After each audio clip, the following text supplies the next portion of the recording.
There is no doubt in that accounts is majorly a practical subject. But to have a strong grip on any practical subject, you have to understand its theory part also.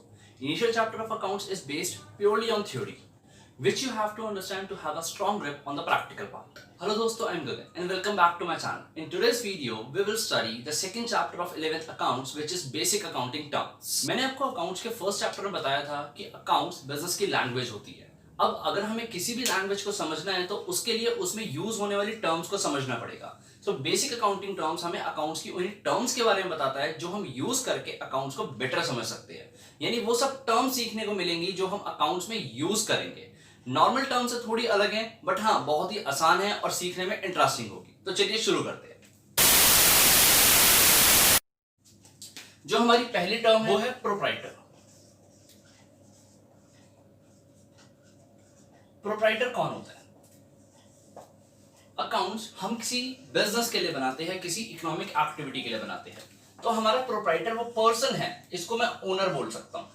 यानी ये वो person है जो business को start करता है, यानी who invest in the business, जो बिजनेस के अंदर पैसा लगाता है बिजनेस स्टार्ट करने के लिए, and bear all the losses, all the risk associated with the business. यानी ये वो पर्सन है जो बिजनेस के साथ जुड़े हुए सभी रिस्क को बियर करता है. सर हम पहले ये क्यों पढ़ रहे हैं? आप अगर अदर बुक्स देखोगे, कोई भी आपके पास जो बुक्स होंगी उसमें ये वाली डेफिनेशन बहुत लेट होगी. मैं इसको पहले इसलिए पढ़ा रहा हूं ताकि आपको बाकी सारी डेफिनेशंस इजीली समझ आए, इजीली उस पर आप ग्रिप बना पाओ. तो पहला हमने पढ़ा प्रोप्राइटर. प्रोप्राइटर कौन होता है? The person who makes the investment and bears or risk associated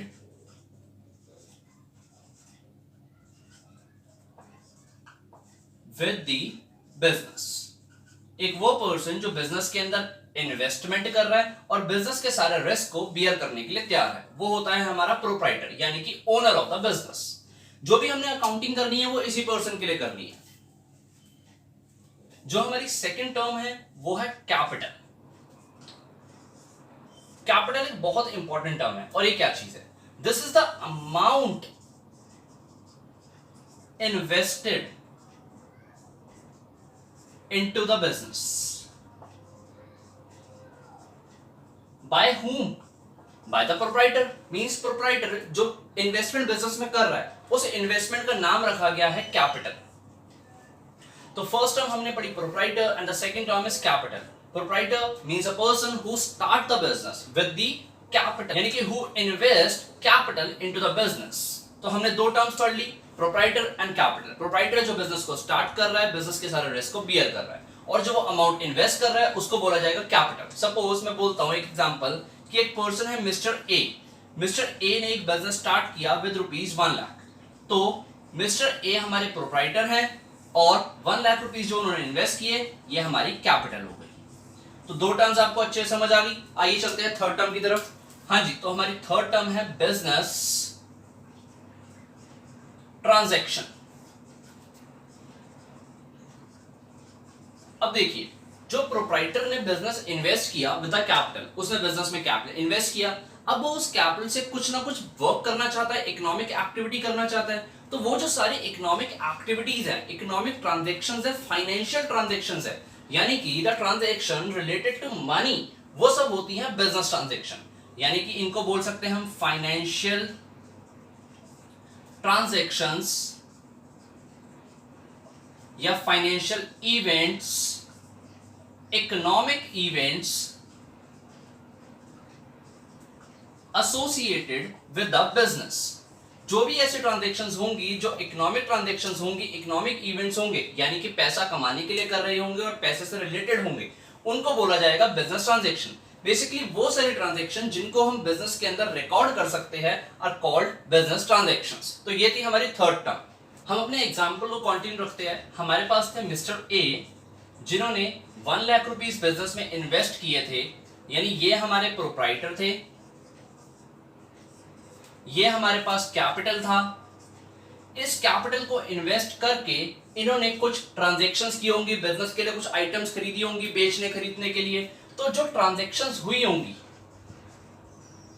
उनको बोला गया बिजनेस ट्रांजैक्शन।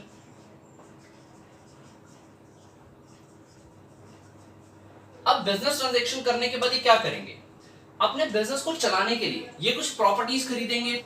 तो जो बिजनेस ट्रांजैक्शन होगी उसके अंदर जो प्रोप्राइटर होगा वो कुछ प्रॉपर्टी परचेज करेगा। हो सकता है अगर मैन्युफैक्चरिंग बिजनेस हो, कुछ प्रोडक्शन करना हो तो मशीनरीज परचेज होंगी, बिल्डिंग होगा, कुछ भी एसेट हो सकती है, मतलब कुछ भी प्रॉपर्टी हो सकती है परचेज हो। तो वो जो प्रॉपर्टीज वगैरह परचेज होंगी उनको बोला गया एसेट्स। तो यही है हमारी नेक्स्ट टर्म जो हमने समझनी है। अभी तक हमने जो छोटी छोटी सी टर्म्स पढ़ी वो जरूरी थी, बट ये वाली टर्म मोस्ट इंपॉर्टेंट है, मैं इसको 5 स्टार दूंगा। और ये वाली टर्म बहुत अच्छी है, थोड़ी सी लेंथी है इन तीनों के मुकाबले।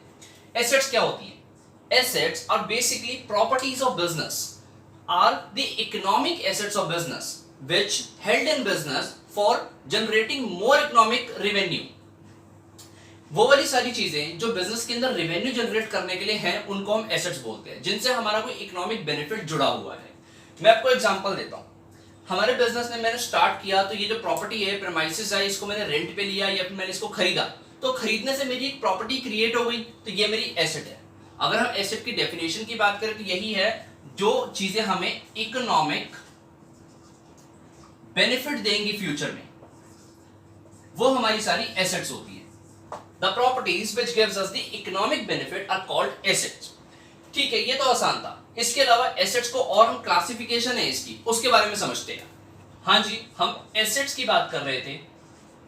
सो assets are basically the properties of business which gives the economic benefit in future, जो फ्यूचर में हमें इकोनॉमिक बेनिफिट देंगी, यानी कि the properties which gives us the economic benefit in future which are held in business for generating economic benefit in future। In assets को classify किया गया further 3 parts में। पहले बोला गया कि एसेट्स हमारी नॉन करंट एसेट्स हो सकती हैं। सेकंड बोला गया कि एसेट्स हमारी करंट एसेट्स हो सकती हैं। देन हमें बोला गया कि एसेट्स हमारी फिक्टिशियस एसेट्स हो सकती हैं। तीनों एसेट्स के बारे में आइए समझते हैं। बेसिकली ये तीनों एसेट्स हमारे मेन एसेट्स का क्लासिफिकेशन है कि एसेट्स को हमने 3 पार्ट्स में बांटा हुआ है। आइए सबसे पहले बात करते हैं नॉन करंट एसेट्स की। नॉन करंट एसेट्स वो वाली एसेट है, अगर मैं आपको लेमन लैंग्वेज में समझाऊं, जो बिजनेस के अंदर रीसेल करने के लिए नहीं रखी गई, बिजनेस के अंदर लॉन्ग टर्म पर्पस के लिए रखी गई है। ये एसेट्स किस लिए यूज होती हैं? ये एसेट्स यूज होती है जनरली प्रोडक्शन एक्टिविटीज के लिए, फर्दर इकोनॉमिक बेनिफिट के लिए, या फिर ऐसी एसेट जो 1 साल से ऊपर बिजनेस में रहेंगी। एग्जांपल्स क्या हो सकते हैं? इसके एग्जांपल्स होते हैं बिल्डिंग, मशीनरी, फर्नीचर। तो ऐसी एसेट जो बिजनेस में 1 साल से ज्यादा तक रहने वाली है या फिर लॉन्ग टर्म के लिए रहने वाली है, जिनको रीसेल पर्पस के लिए नहीं खरीदा गया, वो वाली एसेट्स है हमारी नॉन करंट एसेट्स। मैं भी आपको जनरल आइडिया दे रहा हूं, फिर इनकी डेफिनेशंस और टेक्निकलिटी के बारे में बात करेंगे। करंट एसेट्स कौन सी है? बिल्कुल इसका ऑपोजिट, जो एसेट्स बिजनेस में रीसेल पर्पस के लिए रखी गई हैं। एग्जांपल रीसेल पर्पस के लिए, या फिर हम इनको वेरी फास्ट, मतलब बहुत जल्दी इनको कैश में कन्वर्ट करवाना चाहेंगे या कन्वर्ट कर देंगे। एग्जांपल, बिजनेस मान लो डीलिंग करता है इस पेन में, तो अगर मैंने इस पेन को खरीदा है तो बेचने के लिए खरीदा है, मैं तो यही चाहूंगा ना कि मेरा पेन जल्दी से जल्दी मार्केट में बिक जाए। तो इसके एग्जांपल्स हो गए द परचेजेस, द आइटम्स जो आप इसमें डील करते हो। इन आइटम्स का टेक्निकल नाम है जो हम इसके बाद पढ़ेंगे। मैं आपको यहाँ नाम वो लिख ही देता हूँ, गुड्स, यानी the goods in which business is dealing is an example of current assets। इसके अलावा हो सकता है कि मुझे किसी पर्सन से पैसे लेने हो, यानी हमारे बिजनेस ने किसी से पैसे लेने हो, तो मैं तो यही चाहूंगा कि वो मुझे पैसे जल्दी से जल्दी दे दे। तो यानी जो मेरे शॉर्ट टर्म पैसे जिनसे लेने होते हैं उनका टेक्निकल नाम है जो है डेटर्स। तो गुड्स, डेटर्स एग्जांपल हो गए करंट एसेट्स के। नॉन करंट एसेट्स वो वाली एसेट जो बिजनेस में लॉन्ग टर्म के लिए रखी गई है, जिसके एग्जांपल हमने डिस्कस किए थे, लैंड, बिल्डिंग, मशीनरी और फर्नीचर एक्सेट्रा। ये कुछ नॉन करंट एसेट्स के एग्जांपल थे, ये कुछ करंट एसेट्स के एग्जांपल है। फिक्टिशियस एसेट्स कौन सी होती हैं? फिक्टिशियस एसेट्स वो वाली एसेट्स होती हैं जो एक्चुअल में एसेट्स नहीं है, या एक्चुअल में लॉसेस है, जिनको हमने बिजनेस में रखा हुआ है और आने वाले टाइम में इनको राइट ऑफ करेंगे, यानी कि यूज करेंगे। अब इसका जो एग्जैक्ट मीनिंग आपको मैं समझा पाऊंगा, एक एग्जांपल से समझा पाऊंगा। पहले हम इनकी बातें करते हैं नॉन करंट और करंट एसेट्स की अच्छे से। ये देखिए non current assets. Non current assets वो वाली एसेट्स जो बिजनेस में रीसेल पर्पस के लिए नहीं रखी गई, जो बिजनेस में यूज के लिए रखी गई और मोर देन 1 ईयर तक बिजनेस में रहेंगी। इनको फर्दर क्लासिफाई किया गया tangible assets and intangible assets. Tangible assets are those assets which have physical substance या physical existence। ये assets वो वाली assets हैं जिनकी physical existence है। The assets which could be seen or touched like furniture, machinery, building, etc। तो ये तो एग्जांपल हो गया टेंजिबल एसेट्स का। इंटेंजिबल एसेट्स बिल्कुल इसका ऑपोजिट, वो वाली एसेट जिनका कोई फिजिकल एग्जिस्टेंस नहीं है, which can not be seen और टच्ड, यानी कि they do not have physical existence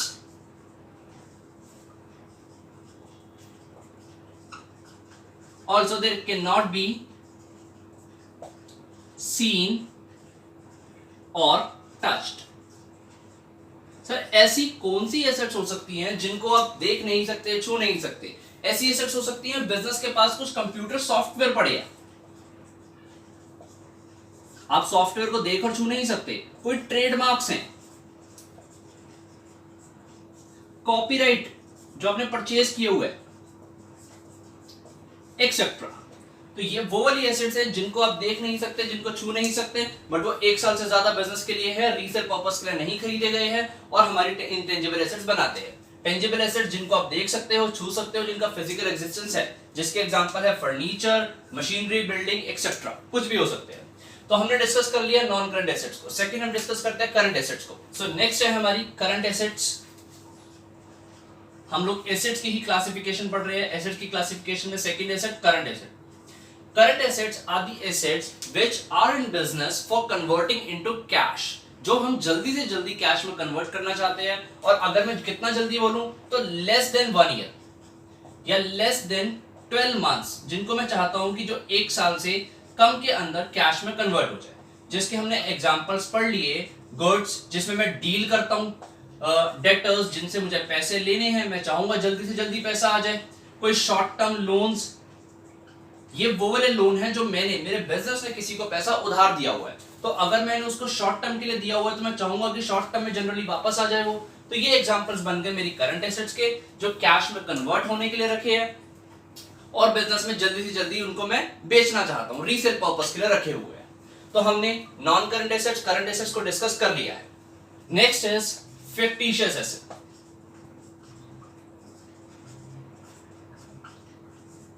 हमने अभी अभी पढ़ा कि assets are the properties owned by business.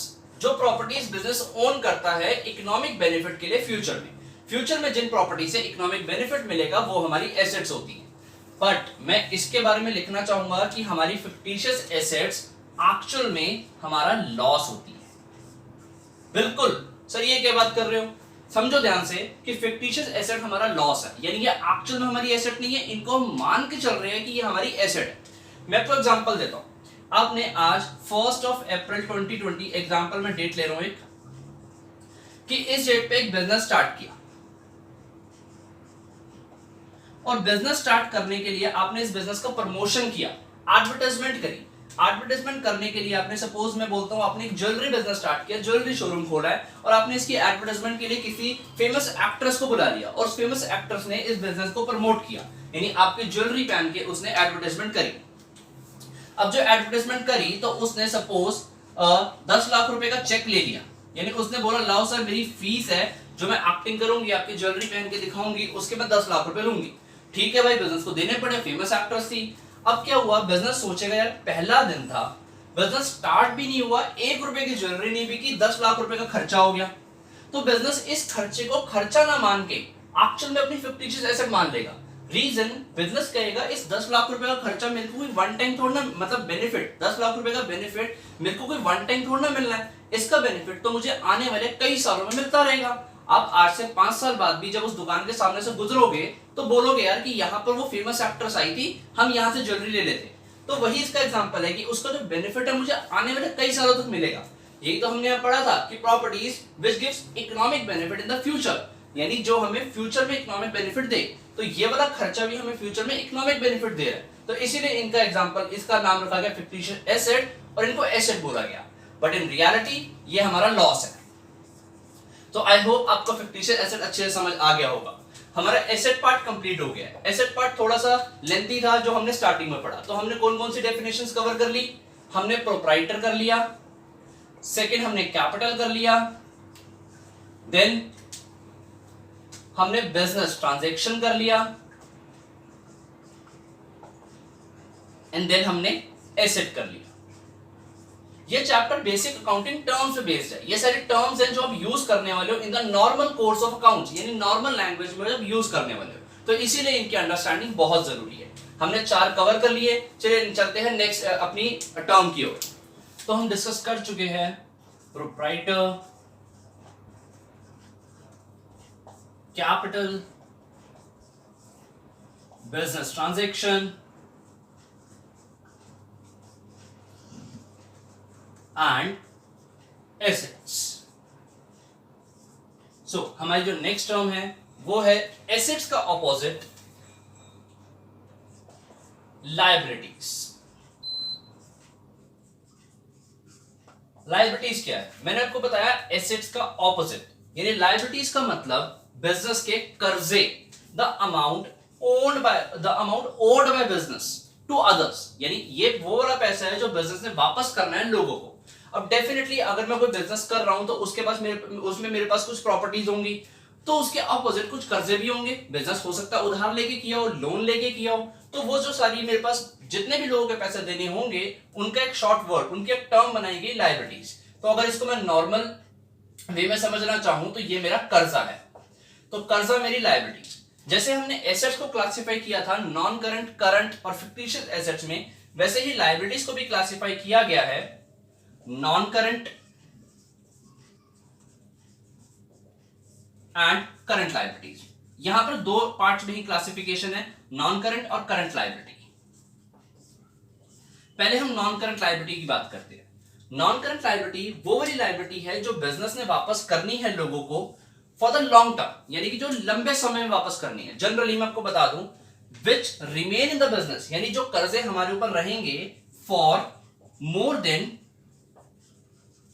12 months, यानी जो हमने पैसा लोगों को 1 साल से ज्यादा का टाइम में वापस कर सकते हैं, उसका एग्जांपल हुआ नॉन करंट लायबिलिटी।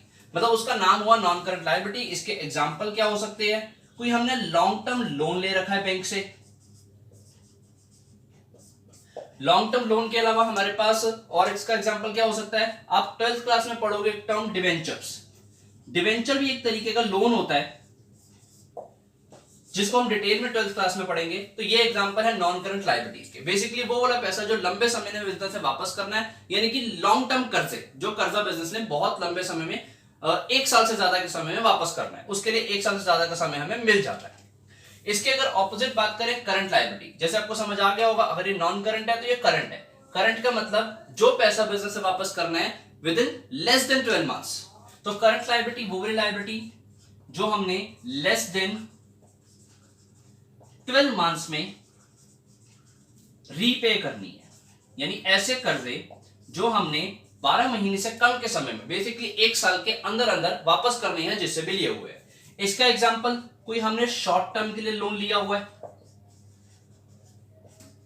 आप लोगों को पता होगा बैंक ओवरड्राफ्ट, जो हमें ओवरड्राफ्ट फैसिलिटी अपने बैंक अकाउंट के ऊपर बैंक से मिलती है, वो भी जनरली हमें शॉर्ट टर्म में वापस करना होता है, एक्सेट्रा। इसके और भी एग्जांपल्स होते हैं। जब आप इसका प्रैक्टिकल पार्ट करेंगे तो हमें इन एग्जांपल्स में और भी बहुत कुछ देखने को मिलेगा। यानी अभी हम लोग सिर्फ थ्योरी पार्ट में इनका मीनिंग समझ रहे हैं। नॉन करंट लायबिलिटी जो लायबिलिटी बिजनेस में लॉन्ग टर्म के लिए है, करंट लायबिलिटी वो लायबिलिटी और जो बिजनेस में शॉर्ट टर्म के लिए है, जिनका पैसा 1 साल से कम में वापस करना है।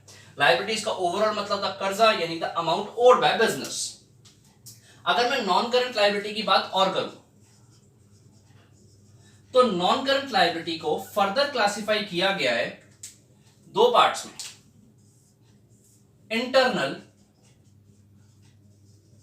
Liability and external liability. नाम ही सजेस्ट कर रहा है कि वो वाली लायबिलिटी इंटरनल लायबिलिटी होंगी जो बिजनेस ने इंटरनली वापस करनी है। देखो इंटरनली कर्जे हो गए, अब सर इंटरनली कर्जे का क्या मतलब है? आप ना इन नेक्स्ट चैप्टर में जब हम पढ़ेंगे प्रिंसिपल्स ऑफ अकाउंटिंग, जो हमारा नेक्स्ट चैप्टर है, उसमें एक टर्म मतलब प्रिंसिपल पढ़ेंगे। उस प्रिंसिपल के अकॉर्डिंग बोला जाएगा कि बिजनेस ने जो पैसा ओनर को देना होता है, सर ये बात क्या कर रहे हो, ओनर का ही तो बिजनेस है। स्टिल हम नेक्स्ट चैप्टर में एक कॉन्सेप्ट पढ़ेंगे, उसमें हम पढ़ेंगे कि बिजनेस ने ओनर को पैसा देना होता है। कौन सा पैसा? जो ओनर ने बिजनेस के अंदर कैपिटल इन्वेस्ट की होती है, तो बिजनेस ने ये वाला पैसा कैपिटल ओनर को वापस करना होता है। तो इसका एग्जांपल ये होता है इंटरनल लायबिलिटी।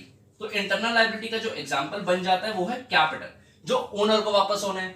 इसके अलावा जो भी बाहर वाले लोग हैं, ओनर के अलावा हमने कोई लोन वापस करना है, बैंक लोन हो सकता है, किसी प्राइवेट पर्सन से कोई लॉन्ग टर्म के लिए लोन लिया हुआ है वो वापस करना है, कोई डिबेंचर्स का पैसा वापस करना है।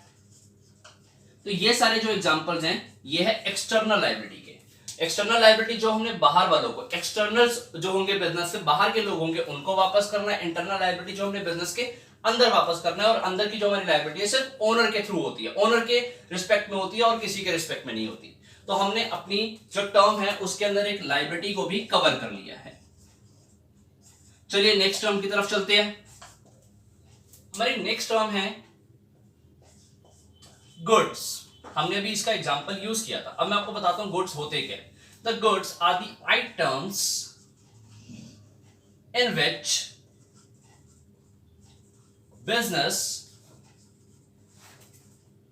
इज डीलिंग, यानी वो सभी आइटम्स जिसमें बिजनेस डील कर रहा है। सपोज मेरा परचेज, मैं किसी चीज को, ये पेन का बिजनेस है मेरा, तो मैं इस पेन को खरीदता हूं और आगे बेचता हूं, तो ये जो पेन है ये मेरे लिए गुड हुआ, यानी गुड्स में इसको बोलूंगा। So the items in which business is dealing is called goods, is called goods. देखो अगर मैं कोई एसेट परचेज कर रहा हूं, मशीनरी परचेज कर रहा हूं, फर्नीचर परचेज कर रहा हूं, तो वो मेरा गुड नहीं होगा। जो मेरा गुड्स है वो सिर्फ और सिर्फ वो चीजें होंगी जिसमें बिजनेस डील करता है, items in which business is dealing, यानी अदर देन दैट जो भी होगा उसको मैं गुड्स नहीं बोल सकता। गुड्स के अंदर सिर्फ वही आएंगे जिसमें बिजनेस डील करता है। तो क्या गुड्स एसेट नहीं है? नहीं, बिल्कुल एसेट है, बट जिसमें मैं डील करता हूं उसके लिए एक स्पेशल नाम रखा गया गुड्स, यानी ये भी मेरी एक एसेट ही है बट इसका स्पेशल नाम है गुड्स। कोई मेरे से पूछे कि आपका जिसमें आप डील करते हो ये आपकी एसेट है? बिल्कुल है एसेट, इसको मैं खरीद रहा हूं और 1 साल से कम के टाइम में बेचूंगा, ये मेरी करंट एसेट्स हुई, पर इसके लिए पर्टिकुलर नाम रखा गया गुड्स। ओके, तो ये हमारी सेक्स टर्म थी। हमारी जो नेक्स्ट टर्म है वो है परचेजेस।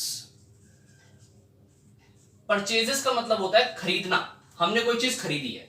पर परचेज का मतलब आप अकाउंट्स में ध्यान से समझिए।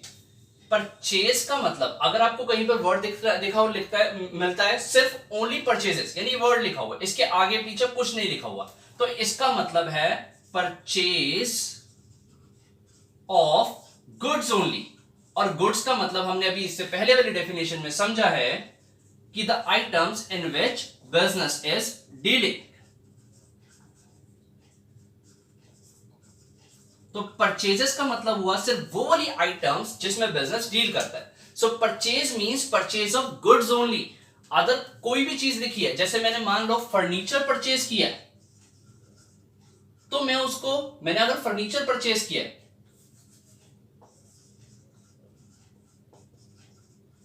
फर्नीचर परचेज किया है, तो मैं उसको ये परचेजेस अकेला नहीं लिखूंगा, उसको मैं लिखूंगा परचेज ऑफ फर्नीचर या परचेज फर्नीचर।